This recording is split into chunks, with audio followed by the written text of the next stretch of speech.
ator era o Luiz mesmo. E a gente... E quando ele falou que ele ia montar o Casamento do Pequeno Burguês, que ele trabalhou com a Vilma, traduziu todo o texto, houve a tradução do texto, eu não era a pessoa que ia fazer o noivo. Eu não tinha físico para o noivo que o Luiz queria. Eu estava falando para Cássia que o Luiz era uma pessoa que montava os espetáculos e um elemento muito importante para ele é o que os franceses chamam de physique de rôle, né? É o físico do ator. Para ele era importante que o ator tivesse a constituição que o espetáculo, que o texto, que a dramaturgia indicasse, né? E depois ele queria alguém mais alemão para fazer o noivo. Quem que é? Não. Sabe qual era a canção que a gente cantava para encerrar o Terror e Miséria? Porque o Luiz gostava muito de fazer paródia, né?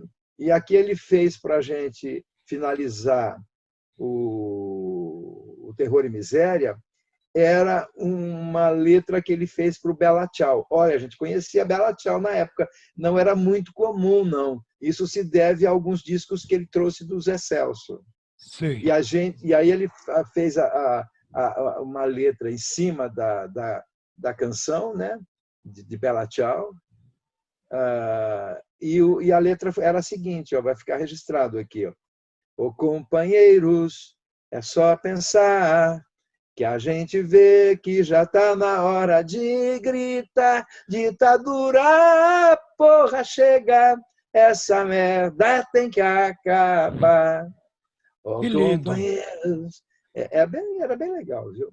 O Vitor tocava violão e depois, quando montou o casamento, além do violão do Vitor, tinha a bateria já do Didinho.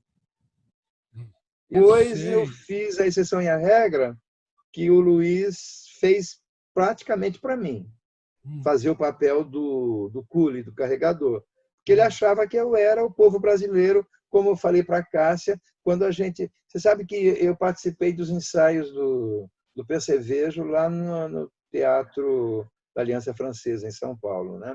Sei, eu estava lá. Né? E eu era muito magro, você lembra disso? Era um palito, né?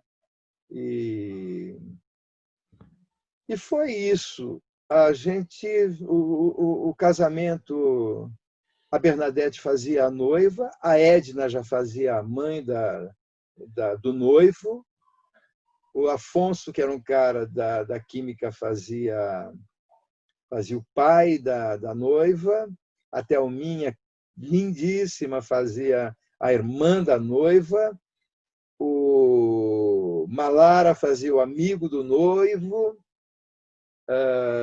deixa eu ver quem mais. A Marilena Arias, que era da Letras, fazia a madrinha, que ela era desbocada, ria maravilhosamente bem. E o Zezé Brandão fazia o moço, tinha o papel do moço lá. E a grande característica da montagem do Luiz do casamento lá em Araraquara era que ele vestiu os personagens, fora o noivo e a noiva, e a mãe da noiva e o pai do noivo, que estavam lá, sabe, com as roupas mais ou menos que seria do pai do noivo, que seria da mãe da noiva, sabe, da noiva, do noivo. Por exemplo, o padrinho, ele estava de militar. A irmãzinha da noiva estava vestida com aquelas roupas folclóricas de grupos alemães. E o casamento, aí eu tenho que contar isso, trouxe muitos problemas para a gente. Conte. A gente, em Rio Claro, a polícia fechou o teatro, não deixou o público entrar, e foi lá para trás e quase levou a gente preso, o elenco preso, porque havia uma denúncia de que a peça atentava contra personagens da República e a ordem, e a garantia da ordem. Essas coisas, né? É isso. Depois foi a exceção e a regra. Sim. A exceção e a regra foi um espetáculo em relação ao qual eu tenho o maior carinho, que me batizou realmente assim no teatro. Tanto que quando eu comecei a fazer teatro aqui em Maringá, o primeiro espetáculo que eu montei foi a Exceção e a Regra. Sim. E que eu acho um texto exemplar do Brecht, né? É um teorema aquilo ali. E com a Exceção e a Regra a gente teve problemas também com a polícia lá em São Carlos. E depois veio As Desgraças de uma Criancinha, que o Luiz foi embora para fazer arquitetura em Mogi, morar em São Paulo, e quem ficou em Araraquara fui eu, fazendo assistência de direção da peça, quer dizer, na verdade dirigindo a peça e conversando com ele. E As Desgraças foi uma coisa muito interessante, porque de todas as peças que nos trouxeram problema, né? As Desgraças foi a que trouxe mais, porque o ensaio que a gente fez à tarde para a censura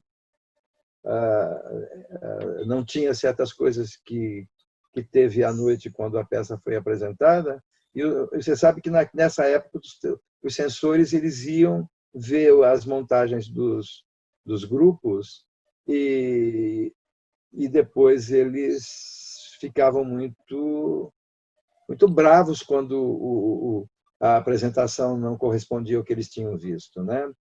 E tinha duas coisas particularmente que incomodaram muito o censor que viu. Foi o Malara, por exemplo, ele fazia o papel do Pacífico, né? Plantava o sabre a hora que estava embaixo do vestido dele, né? E tinha aquele cocô que rolava pelo palco lá. Bom, o que eu sei dizer para você assim, que eu me lembro assim, que foi uma coisa muito muito importante assim para denunciar o momento, né? É que a censura mudou o nome da peça.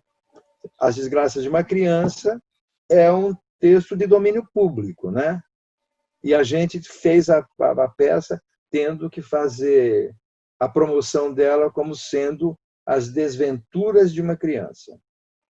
Então, o Silvio Romero fala que se perdessem todos os documentos do Rio de Janeiro do século XIX e sobrassem as peças do Martins Pena, daria para reconstruir a feição, os costumes, as tradições, a feição moral do Rio de Janeiro, qualquer coisa assim, né? E lá naquela época foi isso. A gente não tem uma foto. Perguntar o que era esses seminários que o Luiz começa em 67 e vai até 71, mais ou menos, quando ele se muda para São Paulo. O que era esse seminário sobre a obra e a vida do Brecht? Foram as montagens que o Luiz fez, só pode ser.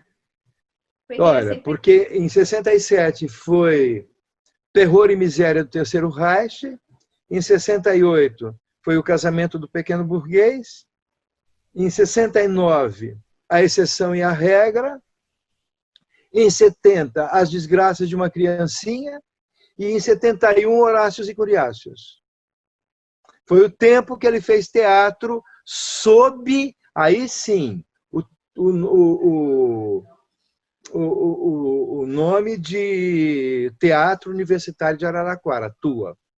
Vou tentar reforçar umas coisas que eu acho importantes em relação ao Luiz.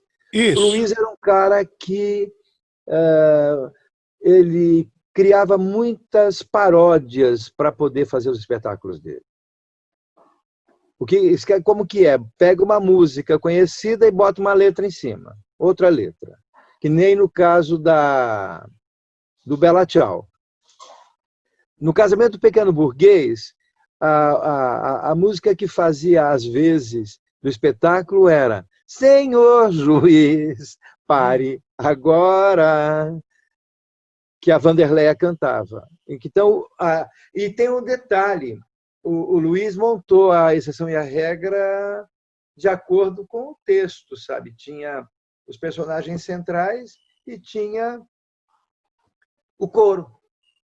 Tinha um coro que ficava no meio da plateia e que cantava junto, né? E aí tinha a música do comerciante, eu não me lembro direito como que era, a música do carregador. Eram sonoplastias ou paródias. E tinha essa outra questão do Luiz, sabe, sobre o físico dos atores. E tem uma outra coisa que eu acho que é importante. O Luiz, ele não me lembro que ele tivesse um método, viu, Jair? Sim. Eu acho que o que ele cobrava muito de quem trabalhava com ele, claro que tinha um desenho de encenação, por mais rudimentar que fosse, né? Mas o que nós tínhamos que saber para poder montar uma peça era saber o texto. Sim. Pablo tem uma boa pergunta, Pablo? Olha, se é boa, eu não sei. Mas eu acho que é importante frisar que é o seguinte, eu nasci em 1973, certo? Então, acho que... Qual que foi o ano que foi a morte dele mesmo? 87. Ok. Me diz uma coisa, é o que a gente, aqui na Espanha, que eu que moro aqui em Ibiza, e a gente escuta esse termo, em tempos de Covid, né? Em tempos de Covid, qual que seria a mensagem que o Luiz deixou, interrompida pelo assassinato, que você acredita que faltou contar? Certamente recomeçar, porque a gente vê aqui, depois de 2, 3 meses de lockdown, vendo que tudo recomeçou. O que faltou? Qual que foi? O que você acompanhou da vida dele que precisaria ser contado? Se você puder contar, claro. É tão difícil isso, Pablo, Pois é. porque Ou o que você... alguém que se mata já é uma coisa muito doida que ela deixa, né, para trás, que é assassinada. Eu falei que se mata porque é o seguinte, eu vivi entre duas pessoas que tiveram esse fim. O Francisco, que era o primo do Luiz, que a gente começou a fazer teatro juntos, ele se suicidou, inclusive na minha casa em São Paulo, em 1974. Ele pulou lá do 8º andar. E o Luiz foi assassinado, né, em 87. O que sobraria para dizer? Que